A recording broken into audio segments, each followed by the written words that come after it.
What's up? It's David Beal. I'm here to show you how to achieve this kind of motion very easily using CurveConductor. So I've got this very basic animation. We're going to add some easing to it.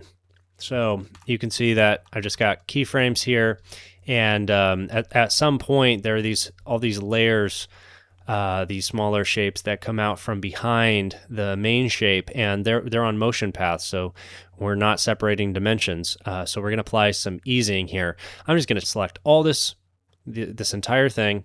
I'm going to select this right here, smooth ease. Boom. It's created a control layer. There's my curve.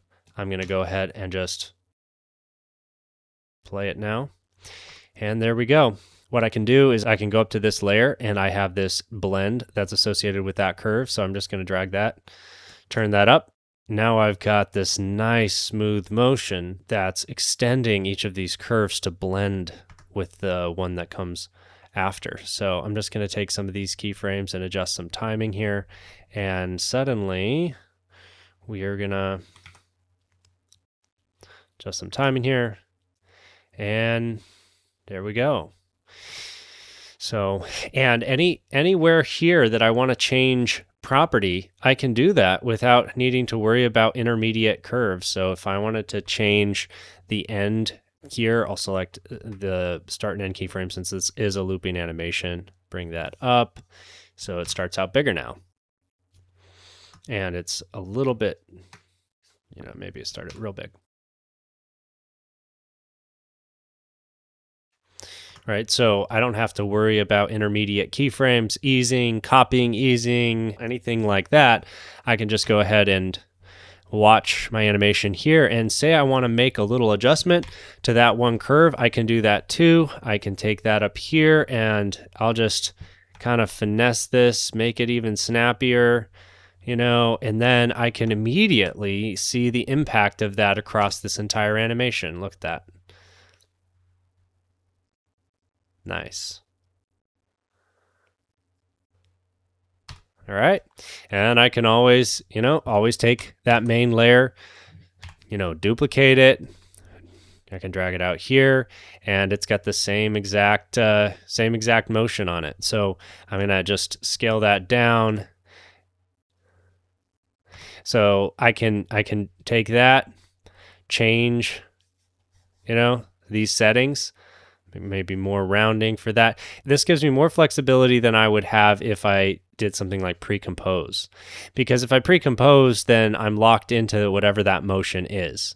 But in this case, I'm able to make these adjustments and still have all of that wonderful curve easing happening. So just go up here, maybe make that 50 or so. All right. And that's the easy way to just add some blended curves in After Effects. If I go up into the graph editor to check under the hood, you can see what's happening here. I've got my linear keyframes and then the CurveConductor curves applied. And if I go to the easing and drag that up and down, you can see these curves are getting stretched forward, and that's what's creating the blend, so that the next curve takes over before the last curve is fully finished. And it's all done very smoothly here. And as you can see, we have full motion paths here. So I could take any of these, and I could use the normal motion path approach. So it goes out. So let me just do that. I'll just do that. So it's going to go out like this. It's going to go. So you could I could drag a bunch of these out, and I don't have to worry about intermediate keyframes. And suddenly you've got some interesting animation it would be very hard to do this, I think, without a tool like this, where your expressions are providing so much flexibility. Creates that, yeah, it's just it's kind of got this unique feel. Just drag some of these out like that. And I'm going to delete that other layer. Look at that. And again, if I wanted to change the final state, maybe scale this down here, maybe end it with a different rotation.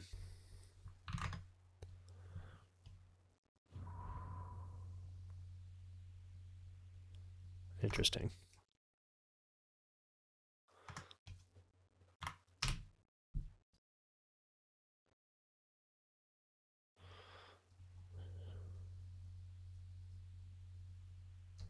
Well, there we go. And then I'll show you, here's what's happening on these motion paths. So you can see the layer is following the motion path, and yet, you know, we don't have all these intermediate keyframes that's shaping, sculpting that motion. What we have is we have effectively separated property values, which include motion paths, from the timing and the easing curve, the way that it gets from A to B. We've effectively separated that. And so if I were to, you can barely see it here, but if I were to change the timing on this, look at that. I just add massive overshoot. So let's just go see what happens if I do that. If I take this curve up here and turn off these other graphs so I can see more what I'm doing. I drag this up here. Now I've created an overshoot. Now every time this curve plays, it's going to have that overshoot. So look at that. It's just, and this is just one curve. So we could mix different curves. We could, you know, we could change that last curve if I wanted to. I could just go up here, duplicate that curve on the control layer and make this a non-overshoot curve. And then I could just make sure I select these last keyframes, go up here to smooth ease 2 and apply it between those, apply to selected keys. And then suddenly what we have is we have everything overshoots except the last curve.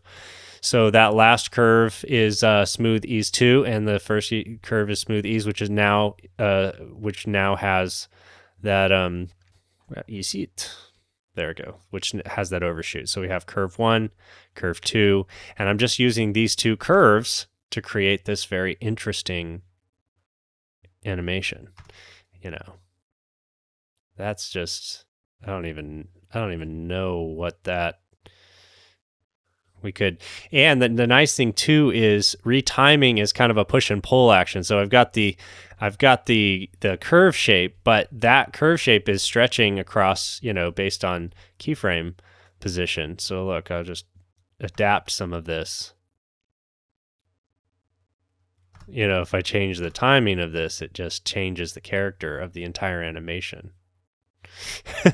Depending on the kind of animation you're doing, this kind of workflow can save you so much time. And really, the point is to allow for lots of flexibility where you can really get in there and control values, but you can also really get in there and control curves. And the point is, all right, historically, especially on motion paths, these two things have been locked in, where it's really difficult to change easing without modifying to some degree the motion path and the keyframes along it.